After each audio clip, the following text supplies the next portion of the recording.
I saw this headline, Hard Knocks, not a good idea for rebuilding Browns. It's not the Browns' choice to be on Hard Knocks. They couldn't avoid it, right? This is where the NFL says you're going to be on Hard Knocks.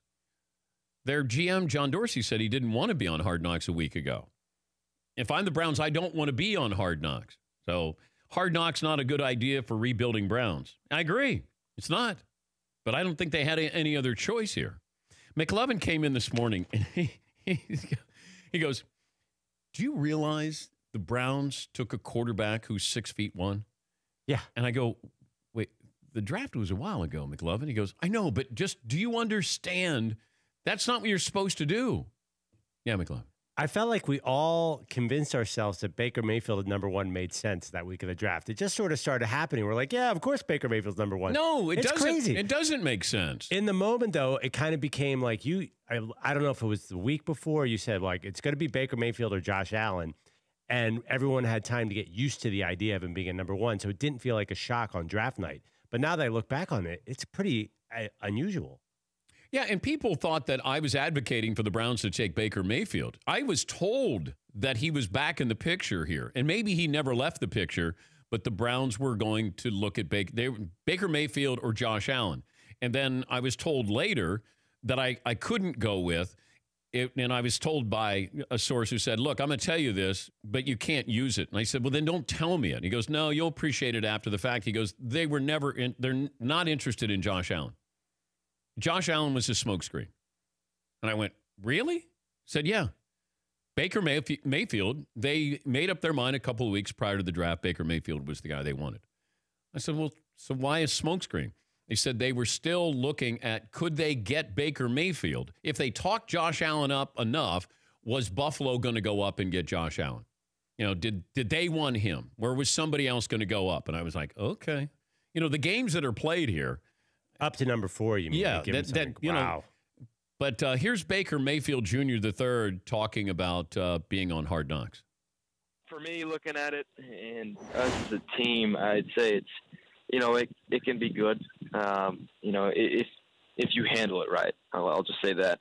You know, if you think about it as a way to get on camera and try and show off or do certain things and you handle it the wrong way, then that can be very negative. It can be a distraction. But if you use it as, you know, a sense of, okay, I got to block out everything else and just focus on playing ball, then that can be a great thing for us. Is having people, you know, within our practices, our training camp, right there trying to, you know, not like they're trying to distract us, but they're there, and it's, you could worry about it, you could think about it, but if you're able to focus in, that can be a beneficial thing for us. You know, talking about going into away stadiums and going into different environments where you have to focus on doing your job. So I'm looking forward to it. I know my family is probably looking forward to it as well, to be able to get to see kind of practice and what's going on, since they won't be able to see it there firsthand in person. All right, let's go around the room. Baker Mayfield telling you what you wanted to hear, or did he really embrace? Is he really embracing being on Hard Knocks? Then I'll give you my answer. Paulie? The irony of him doing an interview about not wanting to really be part of Hard Knocks is funny. That he could have not done an interview with the guys at NFL Radio. But do you think that... I think he loves it. Okay. He's a showman. Seton? Didn't he just shoot his own Road to the Draft documentary about himself? Yeah. Yeah, he's all in on this kind of thing. Fritzy? I feel the same way. He likes the attention there with the cameras. McLovin? I was thinking about it. These young kids have, with phones, now there's cameras on them 24 hours a day their entire lives. What the heck do they care about the NFL Films cameras? It means nothing to them now. In this year, 2018, nothing. I think he's concerned about it. I do. I could tell. It feels like there's a little trepidation there, but you can't control what they put on. You know, that they want to create storylines here. I don't think it's a good idea for the Browns. Yeah, I think it's a chance to tune in and laugh at the Browns, because I don't know if you're going to be watching the Browns and going, man, I really respect this or that. You know, you got a head coach who's won one game in the last 2 years. They made a mess of the draft in previous years. It feels like let's tune in and laugh with the Browns or at the Browns. Yeah, McLovin. Would it be different if Baker wasn't the number 1 pick? Say he was. They wouldn't be there. Well, as far as Baker though, would he be less nervous if he was a second-round pick? Then he wouldn't care, right? You're saying because of the pressure of the number 1 overall, he probably has some trepidation. He has to know he's the focal point. He's J.J. Watt with the Texans here. But the NFL Films crew makes everyone look good. They made Jameis Winston look like the second coming of John Elway last year. Yeah.